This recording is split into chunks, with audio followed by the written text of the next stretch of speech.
नमस्कार, आप देख रहे हैं द रत्नेश टॉक और मैं रत्नेश रंजन। मेरे सभी सामाजिक परिवार के सदस्यों का बहुत बहुत स्वागत है। भूतपूर्व राष्ट्रपति प्रणब मुखर्जी की बहुचर्चित पुस्तक ऑटोबायोग्राफी द प्रेसिडेंशियल ईयर्स पिछले मंगलवार यानी कि 5 जनवरी 2021 को प्रकाशित हुई बाजार में आ चुका है और इसका प्रकाशन रूपा प्रकाशन ने किया है। यह पुस्तक प्रणब मुखर्जी ने अपने निधन से पहले लिखी थी। इस पुस्तक में उन्होंने परत दर परत बहुत ही सलीके से धीरे धीरे एक एक करके राजनैतिक और ऐतिहासिक खुलासे किए हैं। ऐतिहासिक खुलासे में प्रणब मुखर्जी पंडित नेहरू की एक ऐतिहासिक भूल के बारे में बताते हैं। इसके अलावा 2014 में कांग्रेस की करारी हार के वजहों को बताते हैं। साथ ही साथ मोदी के लोकप्रियता के वजहों को भी गिनाते हैं। इसके अलावा मोदी को कुछ सलाह भी देते हैं, कुछ सुझाव भी देते हैं।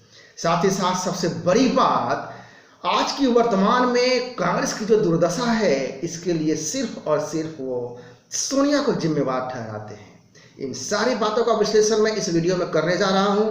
इससे पहले मैं आपको बताऊं कि इस पुस्तक को लेकर के जो दिवंगत नेता प्रणब मुखर्जी, भूतपूर्व राष्ट्रपति, उनके बच्चे और उनके परिवारों के बीच मतभेद उभरा है इस पुस्तक को लेकर के। प्रणब मुखर्जी के बेटे अभिजीत मुखर्जी ने पब्लिकेशन हाउस से किताब का प्रकाशन रोकने को कहा था। क्यों? क्योंकि उनका कहना था कि वह सामग्री को देखेंगे और अप्रूव करेंगे कि क्या छपेगा क्या नहीं छपेगा। इसी बीच उनकी बहन यानी कि प्रणब मुखर्जी की बेटी और कांग्रेस पार्टी की प्रवक्ता शर्मिष्ठा मुखर्जी ने कहा कि उनके पिता किताब को अप्रूव कर चुके हैं, पूरी तरह से लिखा जा चुका है, फाइनल हो गया है राष्ट्रपति प्रणब मुखर्जी के निधन से पूर्व ही। साथ ही उन्होंने यह भी अभिजीत मुखर्जी को कहा कि सस्ती लोकप्रियता से वो बचें। अब आइए एक एक करके इन सारी बातों जो किताबों में खुलासा किया गया है, संक्षेप में मैं कोशिश करूंगा हर एक बात को इस वीडियो में रखने का, ताकि मेरे देखने वाले इस किताब को समझ सकें। प्रेसिडेंशियल ईयर के चैप्टर 11 में my prime minister difference style different temperament शीर्षक के तहत प्रणब मुखर्जी ने लिखा है कि नेपाल का राजा त्रिभुवन वीर विक्रम शाह ने नेहरू को यह प्रस्ताव दिया था कि नेपाल का भारत में विलय कर उसे एक प्रांत के रूप में बना दिया जाए, मगर नेहरू ने इस प्रस्ताव को ठुकरा दिया, अस्वीकार कर दिया। उनका कहना था कि नेपाल एक स्वतंत्र राष्ट्र है और उसे इसी रूप में रहना चाहिए। वह आगे लिखते हैं कि अगर इंदिरा गांधी नेहरू के जगह होते तो वह शानदार अवसर को गंवाती नहीं, इस अवसर का फायदा उठाती, जैसा कि उन्होंने सिक्किम के साथ किया। तो कुल मिलाकर के पंडित नेहरू की यह ऐतिहासिक भूल थी। भारत के पूर्व प्रधानमंत्री और राष्ट्रपतियों पर अपने विचार व्यक्त करते हुए वे उल्लेख करते हैं कि प्रत्येक प्रधानमंत्री की अपनी कार्यशैली होती है। लाल बहादुर शास्त्री ने ऐसे पद संभाले जो नेहरू से बिल्कुल अलग थे। उन्होंने लिखा कि विदेश में जो नीतियां हैं, सुरक्षा का है, आंतरिक प्रशासन का है, जैसे मुद्दे पर एक ही पार्टी के होने के बावजूद भी प्रधानमंत्रियों के बीच अलग अलग धारणाएं हो सकती हैं।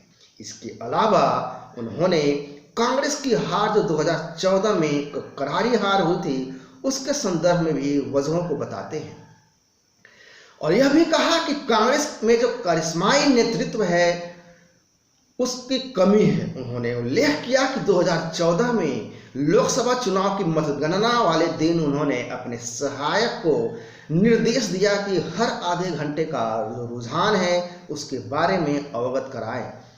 उन्होंने लिखा है कि नतीजे से इस बात की राहत मिली कि निर्णायक जनादेश मिला, लेकिन किसी समय मेरी अपनी पार्टी रही कांग्रेस ने प्रदर्शन से निराशा हुई।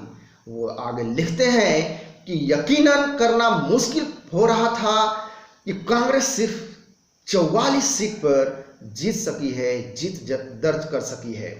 2014 की हार के लिए कई कारणों का उल्लेख करते हैं। उन्होंने लिखा कि मुझे लगता है कि पार्टी अपने करिश्माई नेतृत्व के खत्म होने की पहचान करने में कहीं न कहीं चूक हुई है, विफल रही है। दुखद बात यह है कि अब अद्भुत और करिश्माई नेता कांग्रेस में अब नहीं है। इस पुस्तक में उन्होंने राष्ट्रपति के पद पर रहते हुए प्रधानमंत्री के साथ अपने सौहार्दपूर्ण संबंध का भी उल्लेख किया है। साथ में यह भी बताया कि प्रधानमंत्री मोदी ने 8 नवंबर 2016 को नोटबंदी की घोषणा करने से पहले उनके साथ इस मुद्दे पर कोई चर्चा नहीं की, लेकिन इससे उनको हैरानी नहीं हुई क्योंकि ऐसी घोषणा के लिए आकस्मिकता जरूरी है। हालांकि मुखर्जी ने इस पुस्तक में मोदी को पहले कार्यकाल के दौरान संसद को सुचारू रूप से चलाने में जो विफलता रही है राजग सरकार की, इसके लिए उन्होंने आलोचना भी करी है।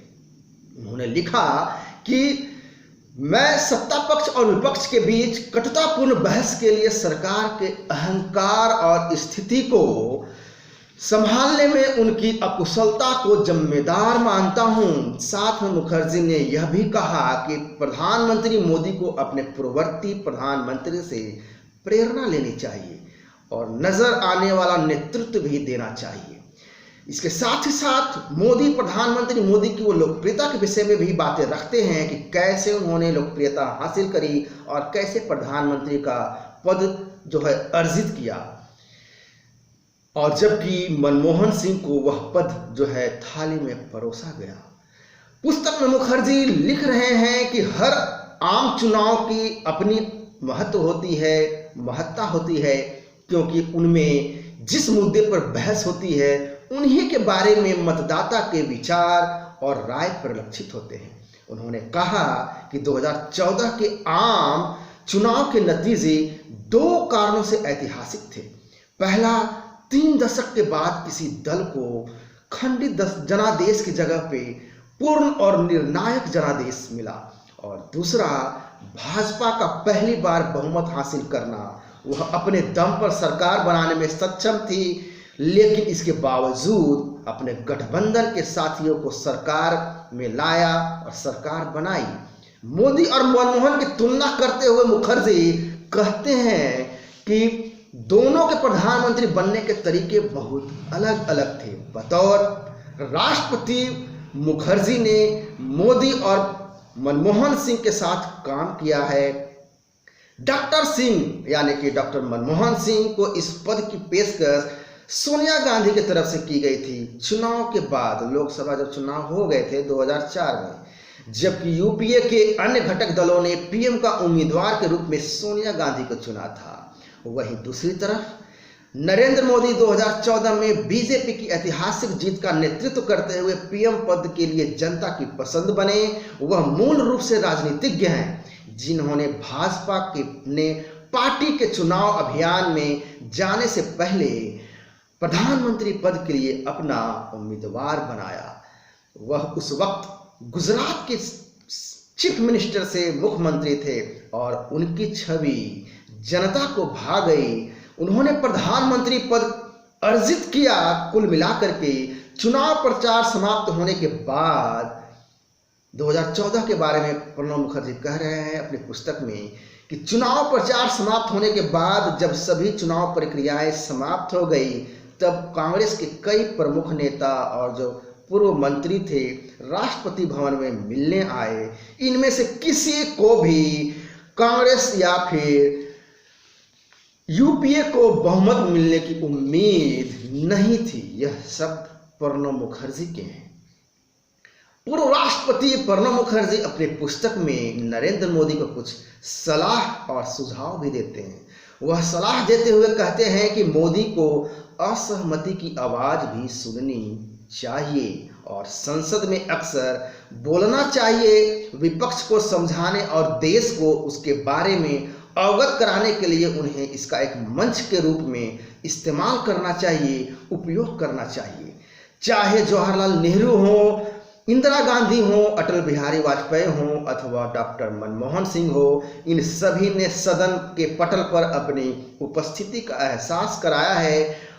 पूर्ववर्ती प्रधानमंत्री से नरेंद्र मोदी को प्रेरणा लेनी चाहिए, यह बात उन्होंने अपनी पुस्तक में कही है। इसके अलावा मुखर्जी लिखते हैं कि मैं सत्ता पक्ष और विपक्ष के बीच कटुतापूर्ण बहस के लिए सरकार के अहंकार और स्थिति को संभालने में अपनी अकुशलता को जिम्मेदार मानता हूं, लेकिन साथ ही साथ विपक्ष भी इसके लिए ही बराबर का जिम्मेदार था। उसने भी गैर जिम्मेदाराना जो है व्यवहार किया था। तो यह है एक संक्षिप्त विश्लेषण द प्रेसिडेंशियल ईयर्स 2012-17 जो कि भूतपूर्व राष्ट्रपति प्रणब मुखर्जी के द्वारा लिखित है और जो बाजार में 5 जनवरी 2021 को आई है। तो ये है पूरा विश्लेषण। ये कैसा लगा आपको? यदि अच्छा लगा तो लाइक और शेयर करें, और मेरे जो नए देखने वाले हैं उनसे मेरा आग्रह है कि चैनल को सब्सक्राइब करें ताकि आपको अपडेट का नोटिफिकेशन मिलता रहे। नमस्कार, जय हिंद।